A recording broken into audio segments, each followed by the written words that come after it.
A very good morning to all of you. We've been talking about the development of cultural studies, and we also talked about some of the principles of the cultural studies. We understood how cultural studies developed in the UK in the 60s and 70s. Now, in this lecture, we shall talk something about the need for cultural studies. Is we in a previous lecture we understood that there are certain critics who do not accept it as an academic discipline, rather they call it as an academic fad. Now in this context it is necessary to understand the need for cultural studies. We understood that cultural studies tries to study how the society creates meaning. Culture is a kind of creation of meaning. It is meaning in a sense. It refers to belief system, values, and values and other aspects of culture. So culture studies focus on the use of media. So, its focus is on the use of media in the modern context to create various forms of culture. Okay, which we have in our day-to-day life. It tries to focus on the role of media in creating these forms. In my previous lecture, I gave you an example of an advertisement of a face cream.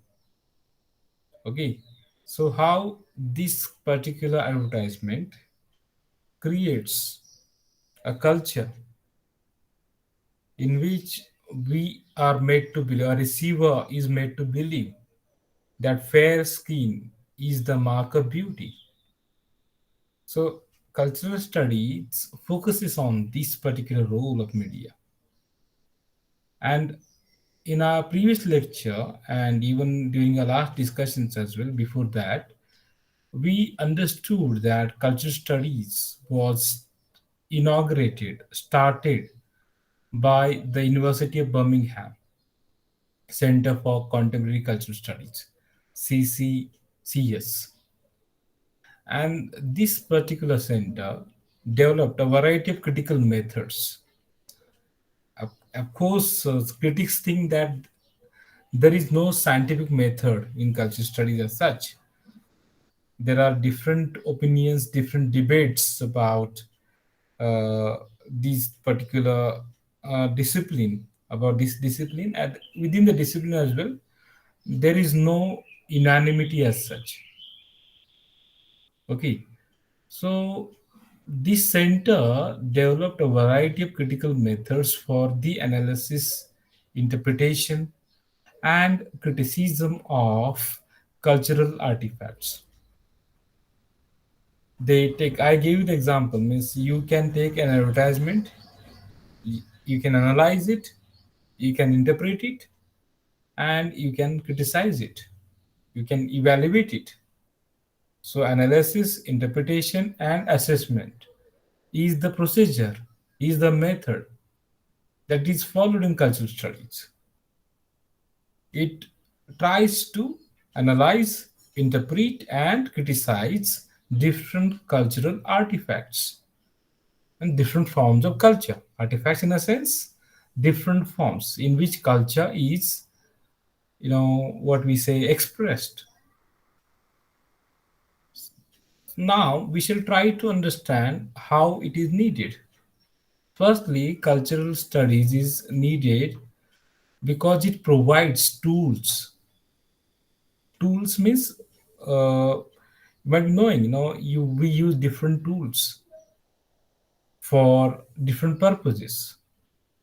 We talk about the toolkit in the vehicles, motorcycles, cars, etc. We have toolkit at home as well for repairing different things. We have tools for preparing something. In a similar manner, cultural studies provides tools. Tools means the things which are required for doing something. For example, screwdriver is a tool. Okay, so cultural studies provides tools which enable one to read and interpret one's culture critically. Means your own culture can be revisited, can be read in a sense, can be understood, and can be interpreted. And for that purpose, cultural studies helps you. It provides you the methods, the ways. Secondly, cultural studies subverts the distinction between the high and low culture. Generally, we think that there is a high culture and low culture, but cultural studies denies, rejects this distinction. It does not think that there is any such distinction as such. So it subverts, it rejects this very idea of the distinction, the difference between what we call high and low culture. Further, it allows, means why culture studies is needed? Because it allows critical scrutiny of culture. Yes, in my previous lecture, I referred to so-called high culture and low culture.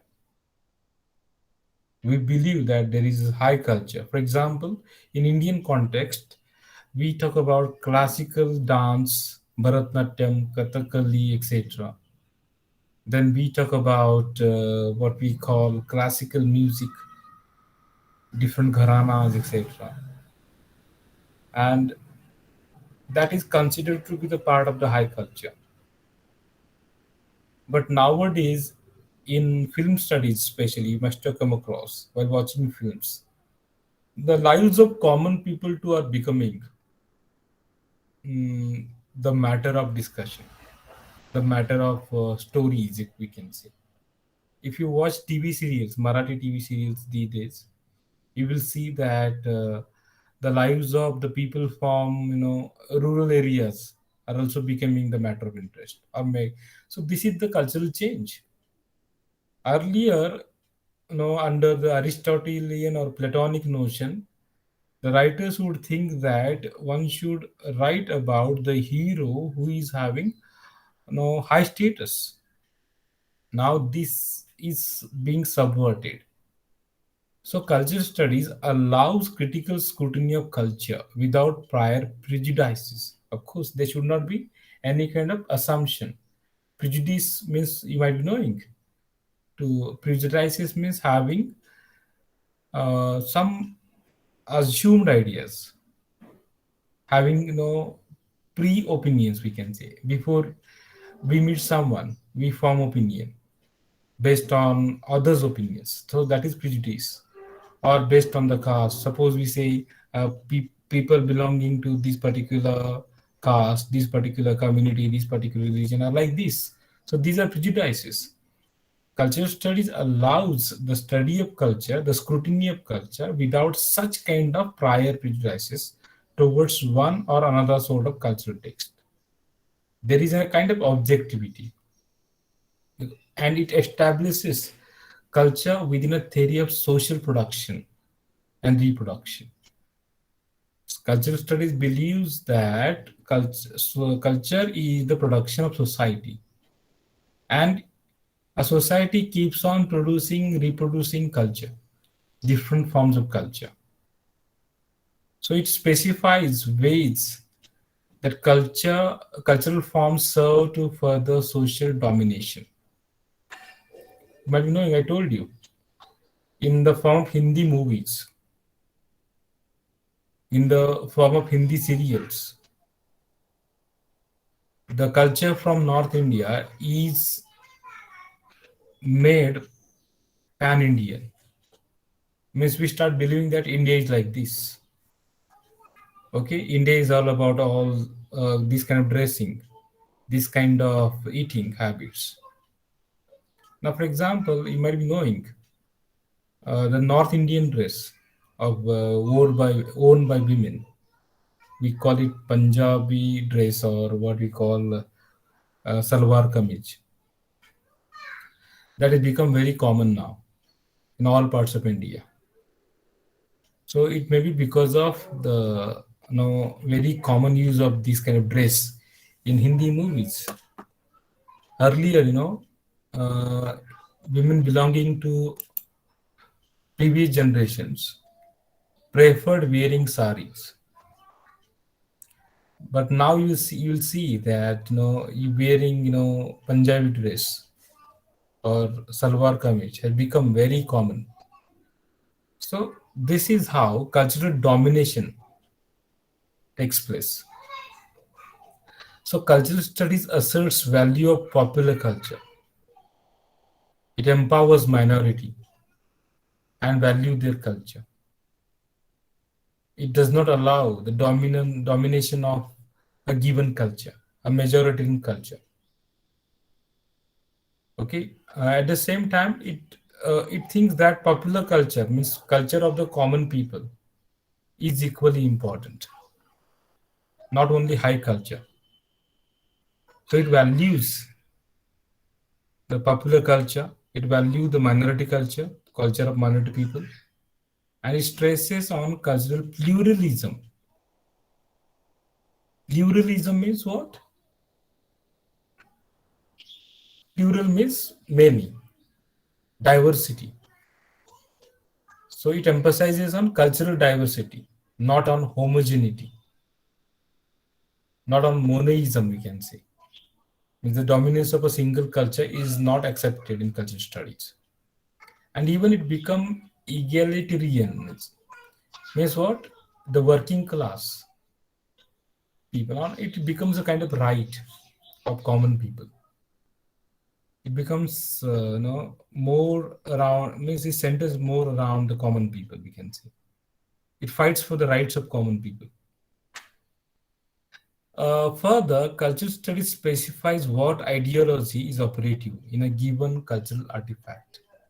So you can study from this perspective.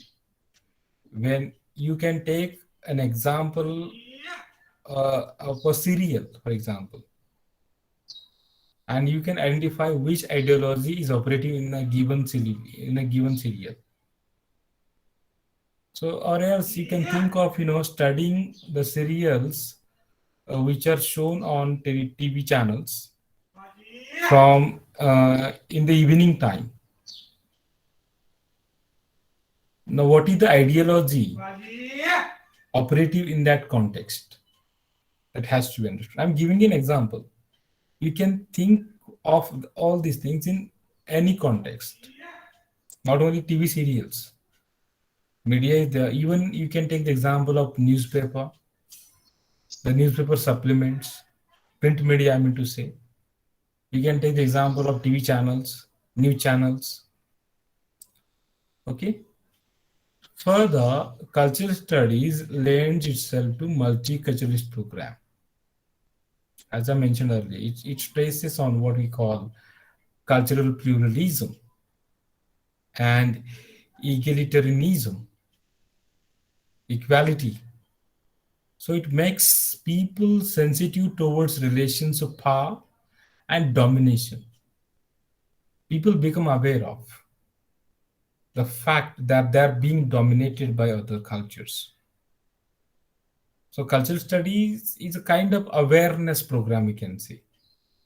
It shows how much media culture manipulates and indoctrinates us. So I'm telling you the same. How a North Indian culture becomes an Indian culture. Because there can be different cultures. There are different cultures in India. But a North Indian culture becomes Indian culture. I mean, it is projected as Indian culture. You must have realized it. Okay.